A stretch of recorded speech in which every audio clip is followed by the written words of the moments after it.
Hopefully now you kind of understand programs of study. You also have a start at identifying the specific courses you need. We covered your math, reading, and writing and selecting a course for that. Remember, we put a reading course in here. You put the reading number, say Math 122, Writing 101. Hopefully you have a list of classes that you're going to want to sign up for and register for.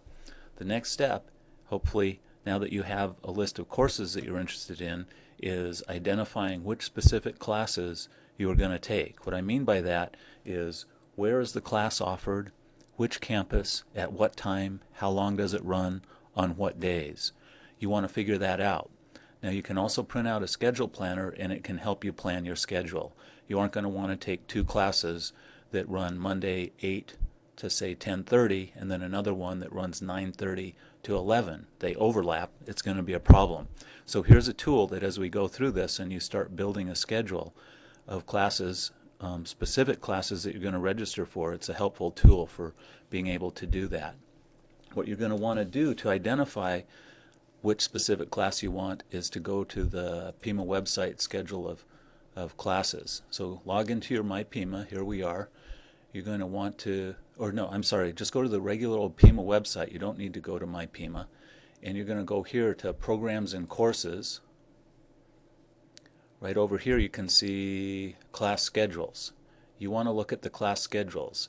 Now there's a paper copy rattling around that you might have picked up. That's a good start. It gives you a general indication of the courses, when the courses are offered, the specific courses, but it's not good enough. You're going to want to go to the website because those times change sometimes, new sections are added, some sections of courses are dropped. The most current information is on the website.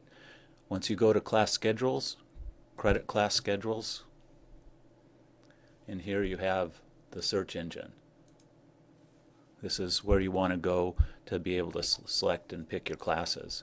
If you do an advanced search like I just did, it gives you some more search options.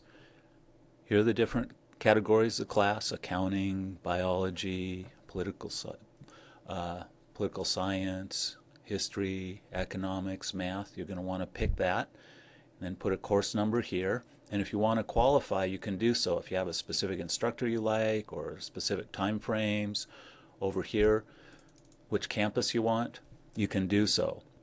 Let's assume we're looking for a Writing 101 class. We'll use that as an example.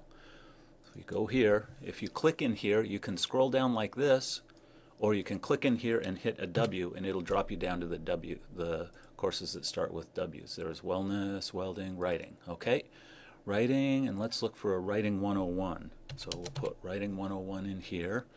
And we are looking, say, at Northwest Campus. If you don't care at what campus, you don't have to qualify it. It'll bring up all Writing 101s. And then search.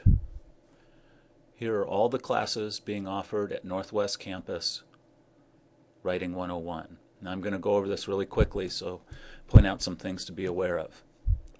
Writing 101. This first one meets, it's open still, there's space. It meets Tuesdays and Thursdays at 7:10 to 8:25. You have to go both Tuesday and Thursday. You don't get to pick. It's at Northwest Campus. There's the room number, A316. And this class has a total cap is the total number of seats allowed. So 27 people can get into that class. Remaining, there's 17 seats left in that class. You can see down here, here's one that only has 2 seats left. So within a week, you're going to see probably those 2 seats taken up, and over here it's going to say closed. You can't get registered in that class. The dates, start dates, end dates, the instructor, something to be aware of is most courses are 16 weeks, as we already talked about, but sometimes they don't run full 16 weeks. They offered some options. Here's a 14-week class, here's an 8-week class, a couple more 14, some 8 weeks. What that means is it doesn't mean there's less content or less work. It just means the same amount of content on an 8-week class is crammed into half the time. So this class runs January to March. Same amount of content as a 16-week course, only twice as much. So it's tough. It's a lot of work. Just plan on that. be aware of that. So if you're looking for a 16-week class, be sure to pick one that's 16 weeks. The method, web and classroom, and these are online classes. The rest of them are going to be traditional classroom. You go sit in the class, have an instructor there. Web and classroom means that some of the content is delivered online. You still have to be in the classroom, but not as much. A lot of the work is done online. If you want to know more specifically about these different categories, you can click them and they'll open up for you. 3 credits, dates, I think I've covered everything except the most important piece of information, which is this, the CRN number. This CRN number is the identifying number for that specific section, and you're going to want to write that down. So in your worksheet, for example, you had Writing 101, you're looking for a Writing 101 class, go ahead, there's a little column on the worksheet for the CRN number and the time and date that the class meets. Use that as a tool for noting and collecting the classes you want to register for.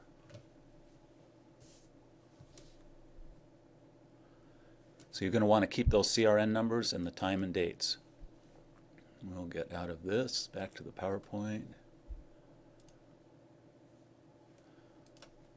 So just quick review.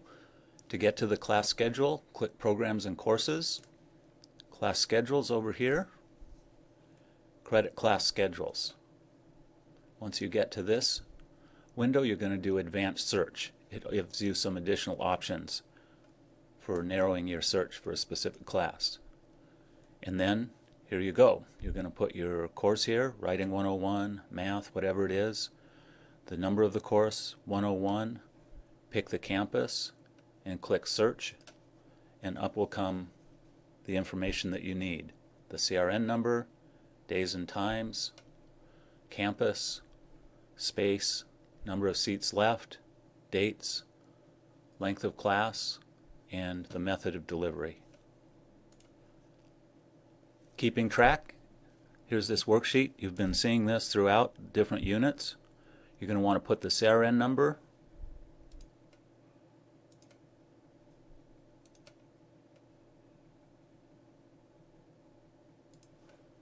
put the CRN number in this column. So here you have your Writing 101. Put the CRN here, 21312, for example, and the date and the times, and you'll build your schedule. Now you also figured out how many classes you wanted to take. If you want 3 classes, go ahead. You'll have your 3 classes listed here, your CRN numbers for the specific class, days and times. Use that schedule as a template for mapping it out, and you should be ready to go. The next step is, once you have your CRN numbers, is you're going to want to register for classes. You go to your MyPima, there's another unit on that. Once you have your CRN numbers, the courses you want to register for, you're ready to go. Go ahead, take a look at the next unit. In case you forget how to search for classes or some of the information contained here, here's a helpful handout. This tells you how to get to the search engine. And then here's a shortened version of the other worksheet where you put the CRN numbers, the course you're taking, and the days and times. You can go ahead and fill this out. And then this actually tells you how to register online.